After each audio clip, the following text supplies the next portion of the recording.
Good morning, good afternoon, good evening, sunshines. We are back. It's Friday, and we are here to have another amazing conversation with a businesswoman who is someone you need to know if you're not familiar with her already. Please welcome our guest today, Regina Bergman. She is the owner of Bridgeport Strategies, and she has an amazing podcast all about profit. Guys, this is sort of something that I don't think we talk enough about. This is not an expensive hobby. This is a business, and profit first is a really important conversation. So please welcome our guest today and tell us a little bit about the first question, which is, did you ever imagine you would be an entrepreneur? Or how did this story start? Well, thank you so much, Christine. It's a pleasure to be here. And I look forward to sharing some things with you and with your audience. I think I've been an entrepreneur since I was a child. As a fairly young child, I babysat other children. Mm-hmm. I can remember one New Year's babysitting a baby and then a toddler, and I was still in grade school myself.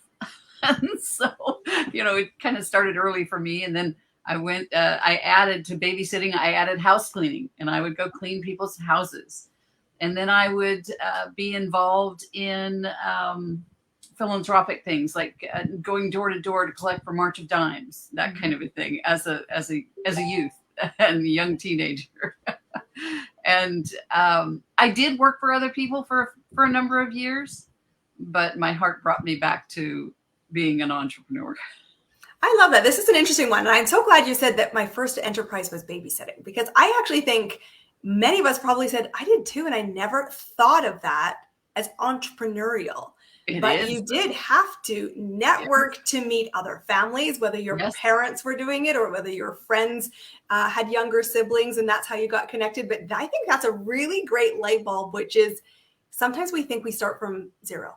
Yeah. That we have no experience in the world. And I think particularly women entrepreneurs really struggle with this, which, I had a great conversation with somebody this morning around it saying, I don't feel like I should be in the room because I'm not experienced, and maybe I need to go get another certification, and maybe I need, X, Y, and Z to be legitimate. And yet when we think about it, you're saying, I started as a babysitter and I work corporate. So I didn't come to this at ground zero.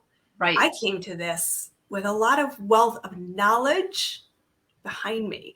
And were you aware of that? Yeah. When you think about babysitting, you mentioned that you have to have those connections and things, but there's no one supervising you when you're babysitting.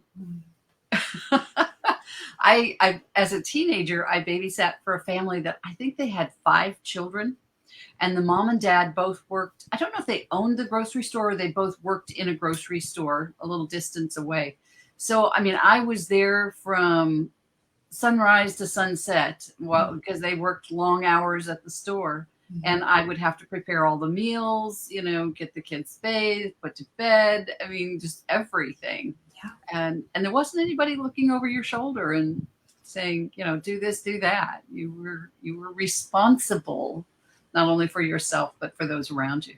I think that I'm honestly, I think that's going to be my highlight of my week, to actually just think of it that way, because you're right. This is problem solving, and there is a lot of parallels to this independence that you have when you decide and you feel called to make an impact. Nobody is necessarily watching or observing or approving. You have to have an inner fire, and you have to have the courage that says, sure.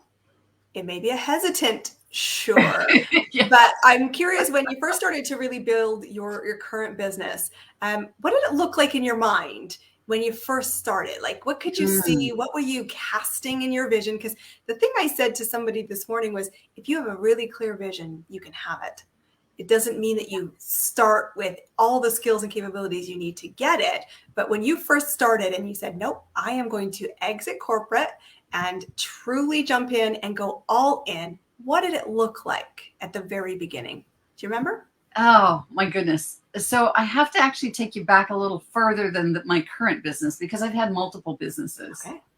And so I wasn't leaving corporate. Mm-hmm. I was when I started this business, I was adding on to a double venture that I was involved in. Actually, mm-hmm. I had a bed and breakfast. Mm-hmm. My husband had passed away just a few months before, And shortly before he passed away, this opportunity crossed my desk to take this coach training, to be a life coach.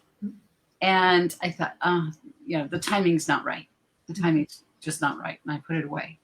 And a short time after he passed away, it came across my desk again. I was solicited Are you again. paying attention to the clues? Exactly. And I thought, okay, things have changed. I'm going to check this out. I'm going to pursue this. And so I took that training with the intention of being a life coach. And it wasn't too long before I realized that, yes, there are some elements of life coaching that come into play in what I do, but that I could be more impactful being a business coach and taking care of the life piece on the side. So we give you just a little more history than that to make it all make a little more sense. My first book is called Bulletproof Your Marriage. And so I have this real passion about marriage. And I thought, I did remarry about 1.5 years after my husband passed away. And my book published like 2 months before I met my husband, my current husband. In fact, on the mood of love. On our first date, I gave it to him. I said, if you want to know more about me, read the book. I'm in the book. I love it. Did he read it?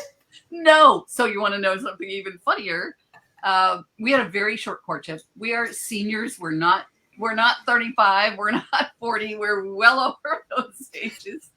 And we knew fairly quickly that this was for us, this marriage. And we both prayed about it. We fasted about it. We both did what we needed to do to know that this was the right choice for us. Well, my daughter lived in a town about 4 hours from us, a 4-hour drive. And we decided we would go where she was to get married. He hadn't read the book yet. So guess what happened on the way to the wedding? I read the book to him. I love it. I said, I wrote this book. I have to live by the principles in it. I need to know that you're willing to live by those principles as well. Read fast. How long was the drive? Otherwise, something different is going to happen at the end of this 4 hours. Right, we're going to have a nice party, but not a marriage. Exactly. And honestly, those principles have been extremely valuable for us. So anyway, jump forward a little bit. I decided that I wanted to do some couples retreats, taking the information in the book and turning that into a couples retreat. So we did a couple of beta tests of that at the bed and breakfast. We had 2 guest rooms at the bed and breakfast. So we'd bring in 2 couples at a time, and we would do this weekend-long retreat with them. And I thought, this is awesome. This is so, the feedback was incredible. One couple had been in therapy for years, and they said, this took us well beyond anything we ever did in therapy. And it was just wonderful. Okay, here we go. This is what I'm going to do with this. Or part of it. I'm going to have these retreats. We're going to expand it. I'm going to rent facilities. We're going to have bigger retreats and just really make a difference in marriages, in families. It was not that easy to sell men to come to the retreat, right? So back up again. And so this all kind of fits into the answer for your question, because I guess for me, it's that the vision changes. The vision is to help the end result of whatever I do is to help others achieve their full potential. That's the end result. And to make a positive difference in the world and to make that a generational impact. So what I realized was that men especially would be more receptive to business coaching than life coaching or marriage retreats. So my motto is save a business, save a marriage, because we know when that business is in trouble, that it impacts the marriage, it impacts the children, it impacts all of those relationships. When businesses fail, marriages fail, families fail, people take their own lives when their business fails. True. And so I know that if I can help them be successful in their business, then I can have an impact on that family. And that's a generational impact, because what we learn in the home, we go recreate for the most part. I think that's really so insightful, because this is an interesting thing. Sometimes we put the cart before the horse and we say, we know what's needed. We know the result is really compelling, and yet you struggle for buy-in. Yeah. And in this case, it was buy-in from the male counterpart of a male-female or a marriage. And there's usually one person who wants it more than the other. And that's an interesting dynamic, because when you are starting a business, there is a critical step I think gets missed a lot. I know you and I chatted about this on your show, was sometimes we miss, we hope we build it and then they will come. Yeah. Instead of really looking at, what do they want? Right. And what do they need? And how do I service it? And how does that become a viable business where the transformation can happen? Because the theory is all great, but if you can't implement it and roll with it, see it build brick by brick, you have a fundamental problem. And you said something critically important. We all know what our clients need, and we want to give them that, but that's not what they want. They want the end result of that, yes, but they see it differently. They see it as what they want, but we know that they need X over here to get what they want. But if we try to sell X, that's not interesting to them. They want Y. That's why there's often such a great disconnect. And this is really fascinating, because I think it goes down to that. I talk about it in my language as, you need to know what the problem is, but what does the problem cost somebody? Yes. Because if you can't connect to that, but I want this, even though I need that, you have to address the want. Yes. Because the want is what's going to get the movement going, and the movement is everything. And, you need a cheerleader to say it's possible. You need faith that the structure is there to deliver it, and that it's a repeatable benefit. Yes. And I love in your stuff, you talk about that as being generational impacts. And we both share this really great passion for ripples of positive change. When I think about why I was compelled to see more businesses succeed, I said, I know that by creating this culture of be the change you want to see, first I see you, and then you're prepared to be seen. And as you create the ripples of change, your families do change. Yes. The local economies do change. The conversation that we are having is changing. Yes. And it's not the highlight reel. You have rough patches. You have rough patches. Amen. It will impact your marriage. It will impact your family life. It impacts your finances. It's one of the biggest high stress triggers there is. Yes. And yet you really have to have the vision. Yes. And I'd like to expand on something you said. You mentioned that you impact the local economy. But if you really think about that, you impact the global, everything up to the global economy. Everything you do has that ripple effect around the world. And as each business is more successful, it not only impacts that family, which is the first place I want to make that impact, but it impacts the local community, all the people that are working in that business and their families. And then that's a regional impact. That goes, the sales taxes that are paid, the economy benefits all the way up to the national and international level. And so it really is ripples. Yeah. And unseen ones in some cases. Yeah. Say that again. And unseen ones in many cases. Yes, absolutely. We don't always know that impact. We don't always get to see the impact, but we know that every life that we impact positively has a ripple effect on others. Well, I think we want to talk about, who you want to work with, and that service-based purpose, very heart-centered, because it's a really interesting dynamic. And I want to connect this to the podcast that you run, which is about profit first, because that model and the philosophy, because I think sometimes when we work with service-based entrepreneurs, they always say, but I just want to help people. And I said, great. That's a great place to start. But remember, if people are going to provide money for your services, there has to be a tangible result, and be careful of bartering away your services or giving them for free when the goal is, well, I want to help people. And we really struggle, or I find that there's this, I'm going to say like catchitis of like, but I just want to help people. I'm like, do you want a hobby or do you want a business? Tell me a little bit about how you see that in your lens with the people you meet in your podcast, the people you serve, and the conversations that you're privy to in terms of where's the disconnect and how can we connect those pieces to help them make more impact? And you mentioned a really important word, and that is most of us who are service entrepreneurs are heart-centered. We really want to make a difference. We really want to help people. We have to come back to the element that the more revenue we create or profit we create, the more people we can help. So if we don't build our business in such a way that it is profitable and we have the funds then to make a difference in the world, our impact's going to be very small, because it takes money sometimes to make those changes, to do the things to impact the lives. There are some orphanages that I'm in contact with in Nigeria. I would love to help them more, right? Help them to the best of my ability right now, but I would love to help them more. They're just simple folk doing the best they can for children in their area. Profit, yeah. As heart-centered entrepreneurs, many of us struggle with that profit piece.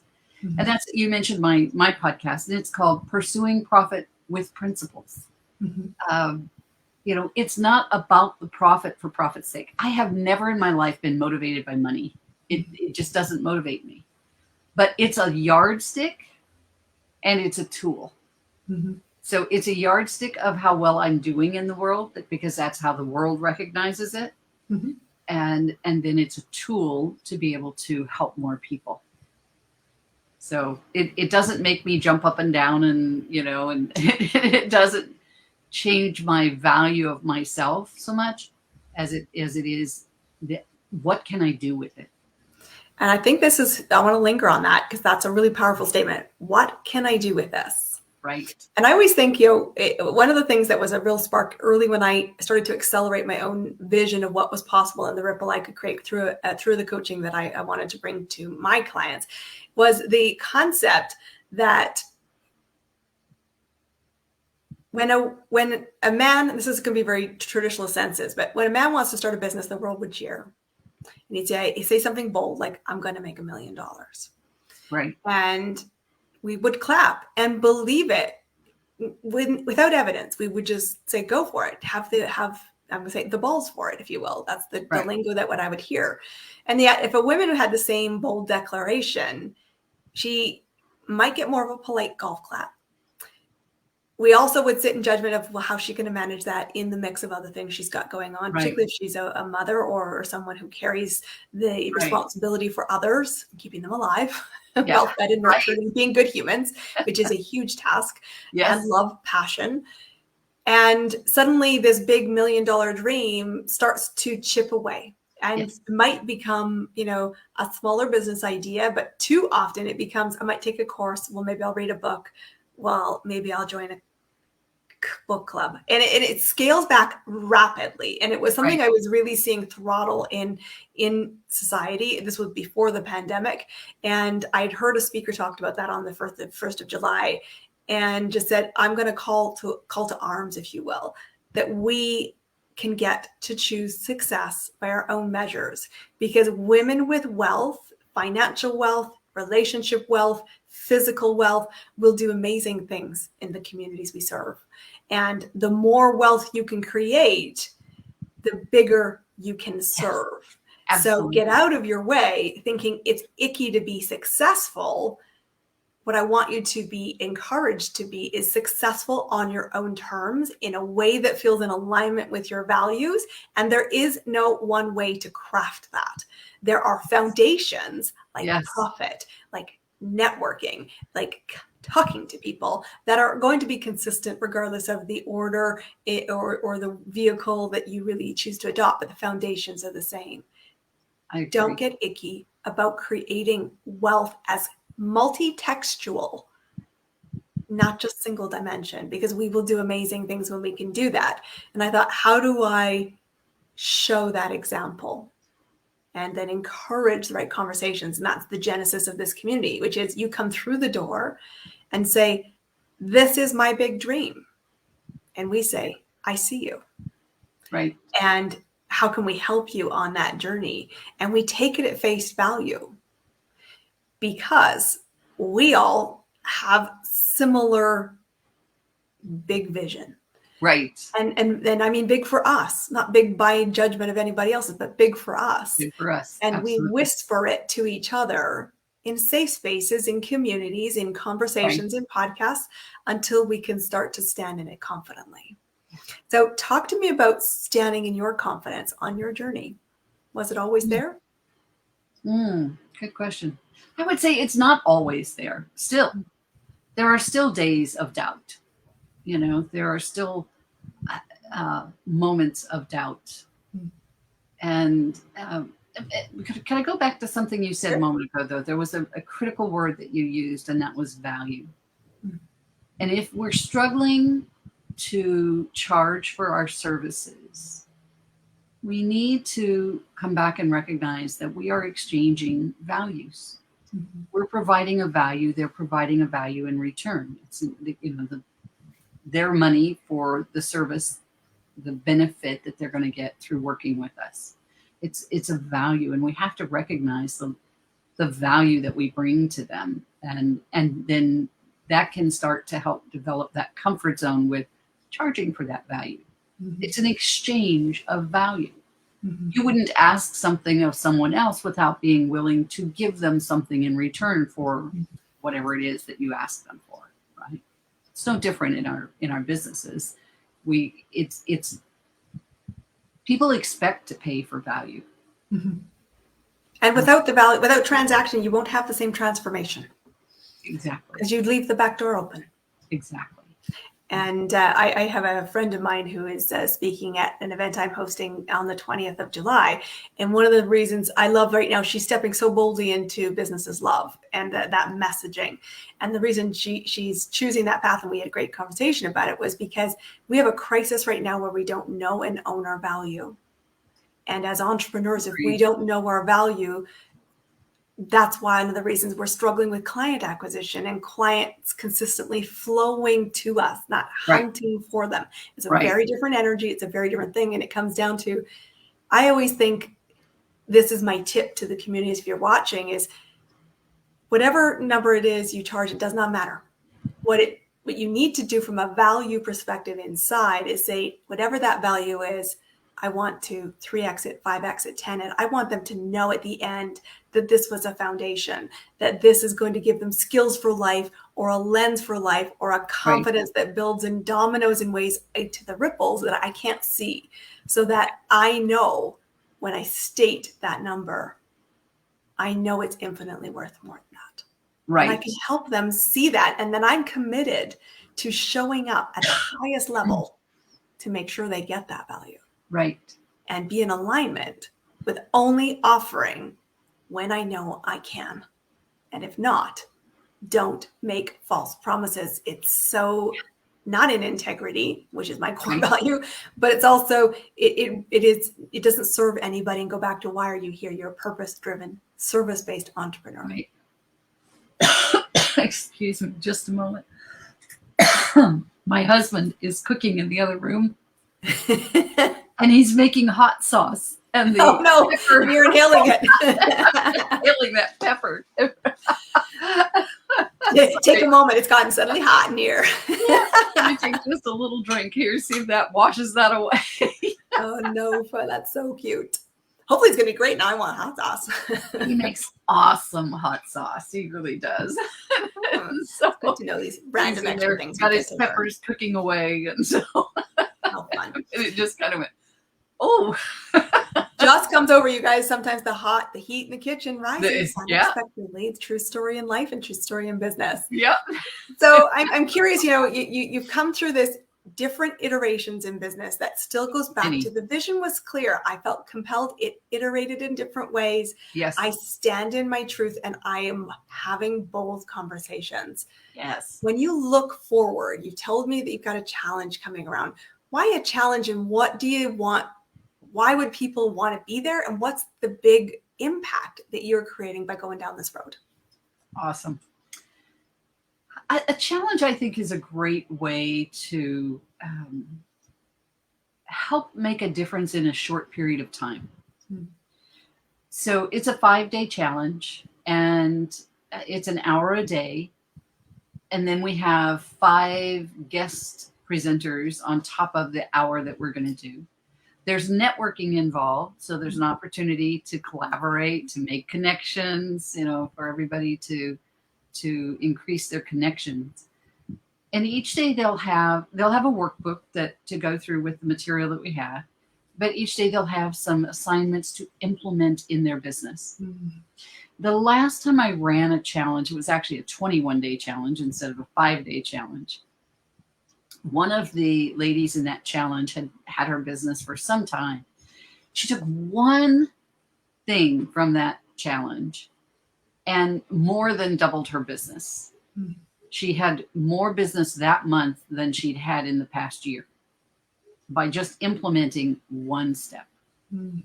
So if we can give folks information that helps them transform their business, which is what this is a 5-day, it's 5 steps to transform your business into a profit-making machine. Love it.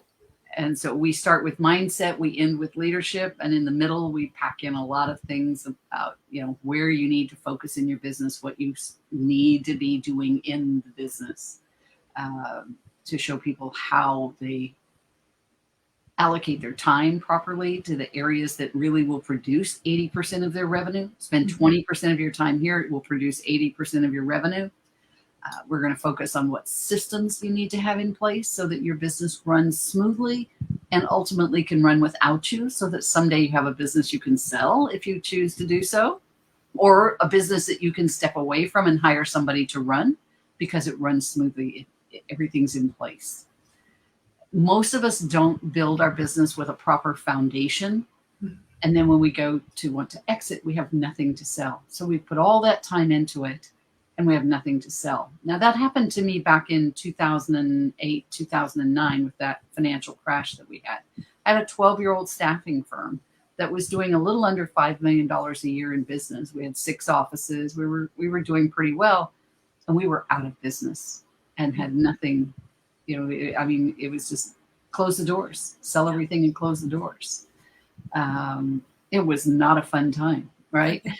I bet the heartbreak is truthful. And I love the way you're structuring this challenge. So we're going to put the links to this challenge. I want you guys to highly look at your calendars and prioritize what is noise and what is value. Yeah. Because this is going to be value with good business fundamentals, which I'm all about, and exercises to not just sit and listen. Yeah.